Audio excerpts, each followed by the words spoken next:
cowboy who charged into a burning building without fear suddenly froze at the door of his own cabin because the woman he had just saved quietly asked only 6 words. "Can I stay a while?" Why would a fearless man be terrified of opening his own front door? And what heartbreaking secret was waiting inside that cabin? To discover what happened next, watch this unforgettable story until the end. And don't forget to subscribe to our page for more powerful Wild West stories. Before we start the story, tell me in the comments, where are you listening from and what time is right now? Smoke drifted across the cold Wyoming night like a gray ribbon beneath the stars. Behind the trees, bright orange flames swallowed a small dress shop while frightened townspeople formed a bucket line. Sparks flew through the air. Ada Voss stood outside wrapped in a heavy canvas coat that did not belong to her. Her hands trembled, her face was covered with soot, and tears filled her tired eyes. Everything she had worked for seemed to be disappearing in the fire. Beside her stood Eli Marraro. He had rushed into the burning building without thinking twice. He had carried Ada out through a broken window, then gone back inside to save her sewing machine. His arms were scratched, his clothes smelled of smoke, but he never complained. When the fire was finally under control, Eli quietly looked at the ruined shop. "You can't stay here tonight," he said softly. "I'll manage," Ada answered. He shook his head. "My cabin is warm." She wanted to refuse, but she knew he was right. The ride to his cabin was silent. The moonlight covered the lonely road while cold wind rushed through the cottonwood trees. Neither of them spoke. The only sound came from the horses' slow footsteps. When they reached the cabin, Eli climbed down first. He walked to the wooden door and stopped. His hand rested on the handle, but he could not open it. The man who had walked into a burning building without fear suddenly looked terrified of entering his own home. Ada noticed the pain in his eyes. Very quietly she asked, "Can I stay a while?" Those 6 simple words seemed heavier than the whole burning building. For several long seconds, only the creek flowing nearby could be heard. Finally, Eli stepped aside. "Come in." The cabin was small but clean. A wooden table, 1 coffee cup, 1 bed, 1 lantern. Near the western window stood a rocking chair covered with a white cloth. Ada looked at it only once. She understood immediately that it belonged to someone important. She folded Eli's coat carefully and placed it on a chair before sitting down herself. She never asked questions. Eli brought out his only spare blanket. "You take the bed." "And you?" "I'll sleep in the barn." "It is freezing outside." "I've slept through worse." He left before she could stop him. 20 minutes later, Ada quietly opened the cabin door. She found Eli sitting alone on a chopping block beside the barn, wrapped in a thin blanket. His breath turned white in the cold air. She handed him a tin cup filled with hot coffee. "You should be resting," he said. "So should you." They sat together without speaking. At last, Eli broke the silence. Her name was Sarah. Ada remained quiet. "My wife." His voice became weak. "She died 3 winters ago." He looked toward the dark mountains. "Our baby died with her." The words nearly broke him. For years he had carried those memories alone. Ada did not tell him to move on. She did not say time heals everything. She simply sat beside him while the coffee slowly became cold. That quiet kindness meant more than any speech. The next morning, the smell of fresh bread filled the little cabin. Ada had found a little flour and made warm biscuits before sunrise. Eli stood in the doorway watching her move around the kitchen. She touched nothing without asking. She never uncovered the rocking chair. She respected every memory inside the house. For one brief moment, Eli wanted to tell her, "You can stay as long as you need." But fear spoke first. "The road should be clear by noon," he said instead. Ada's smile faded only a little. "All right." During the next week, they repaired her burned shop together. Eli replaced broken walls, fixed the stovepipe, installed new shelves, and boarded the broken window. Ada sorted nails, held wooden boards steady, cleaned the ashes, and thanked him every evening. Sometimes their hands touched while working. Each time Eli quickly stepped back. His heart wanted to move closer. His mind refused. The ghost of Sarah still lived inside him.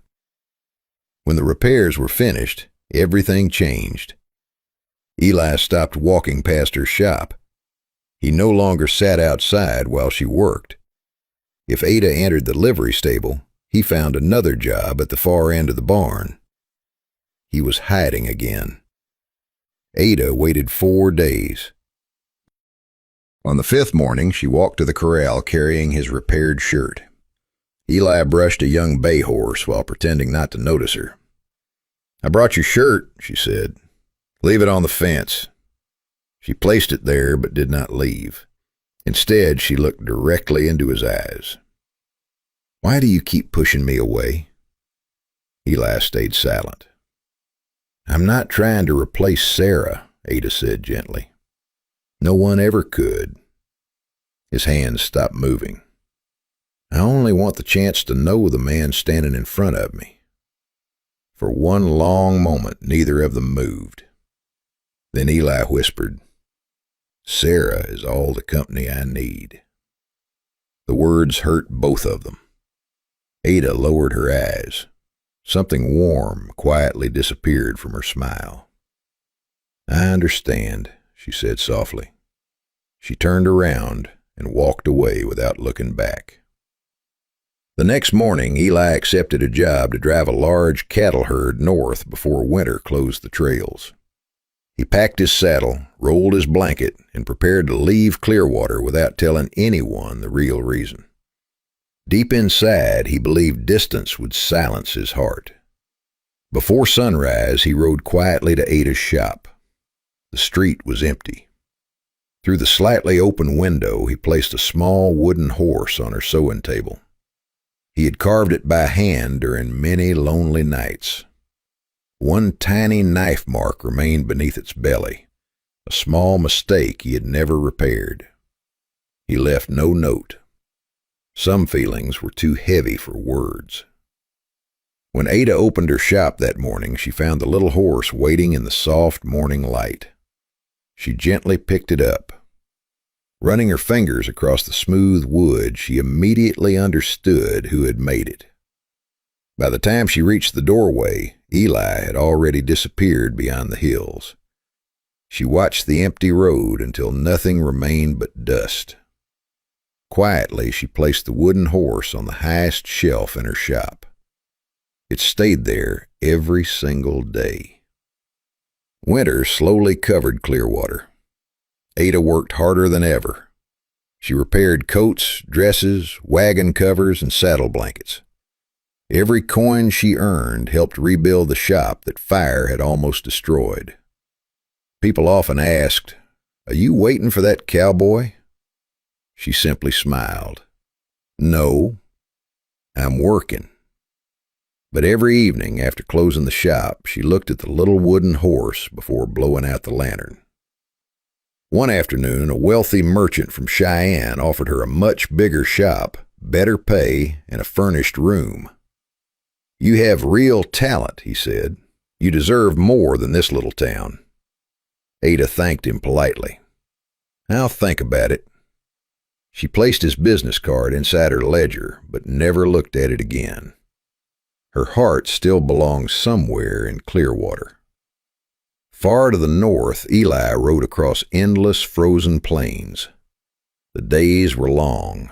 The nights were colder. Every campfire reminded him of the warm bread Ada had baked.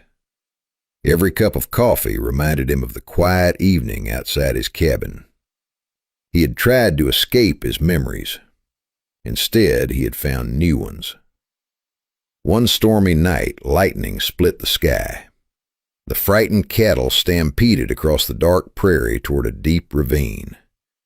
"Stampede!" men shouted from every direction. Horses raced through rain and flying mud. Eli pushed his horse beside the running herd, trying to turn them before they reached the cliff. Suddenly his horse slipped. For one terrifying second, death seemed certain. In that single moment, he did not see Sarah. He saw Ada. He saw her smiling while placing warm bread beside his tools. He heard her gentle voice asking, "Can I stay a while?" His heart answered what his fear had refused to admit. "Yes, I wanted you to stay all along." With every ounce of strength, Eli pulled hard on the reins. His horse found solid ground. Together with the other cowboys, he turned the herd away from the ravine. Hundreds of lives were saved. Later that night, Eli sat alone beside the dying campfire. The trail boss walked over and quietly sat beside him. "You leave something behind?" the older man asked. Eli stared into the fire. "A woman. You planning to go back?" Eli lowered his head. "I don't know if she'll still be there." The old cowboy smiled gently. "A man can ride away from a town, but he can never ride away from the reason he left." Those words stayed with Eli long after the fire burned out. For the first time in 3 years, he understood the truth. Loving Ada would never erase Sarah. Sarah would always be part of his past. Ada could become part of his future. The two did not have to fight each other. One had taught him how to love. The other was giving him the courage to live again. When spring finally returned to the Wyoming hills, Eli turned his horse toward Clearwater. Every mile felt lighter than the one before. He no longer rode away from grief. He rode toward hope. Back in town, Ada unlocked her shop as another ordinary morning began. The little wooden horse still stood on the shelf above her sewing machine. Outside, slow hoofbeats echoed across the quiet street. She looked up. A familiar cowboy had stopped in front of her shop. Neither of them spoke. Neither of them hurried. Eli removed his hat. For the first time in years, there was peace instead of fear in his eyes. Ada stepped outside. The morning breeze gently moved the blue curtain behind her. Eli smiled softly. "I should have answered your question that night." She looked at him with quiet hope. He took one slow step closer. "If you're still asking," his voice trembled. "Yes." "You can stay." Tears filled Ada's eyes, but this time they were not tears of sadness. They were tears of healing. Some loves arrive like a storm. Others arrive quietly, carrying nothing more than patience, kindness, and a warm loaf of bread. Eli finally understood that true love never asks us to forget the people we have lost. It simply teaches us that honoring yesterday should never stop us from embracing tomorrow. And under the wide Wyoming sky, where grief had once built walls around one lonely heart, 2 quiet souls finally found the courage to walk the same trail together. Thank you so much for watching this story all the way till the end. If you enjoyed it, please hit the like button and share it with your friends. It really helps us a lot. If you want to watch more exciting stories like this, don't forget to subscribe our page right now. Tell me in the comments, where are you listening from and what time is right now? And if this story touched your heart, please send some stars. Every single star gives us huge motivation to keep creating more amazing videos for you. See you in the next story. Take care of your friends.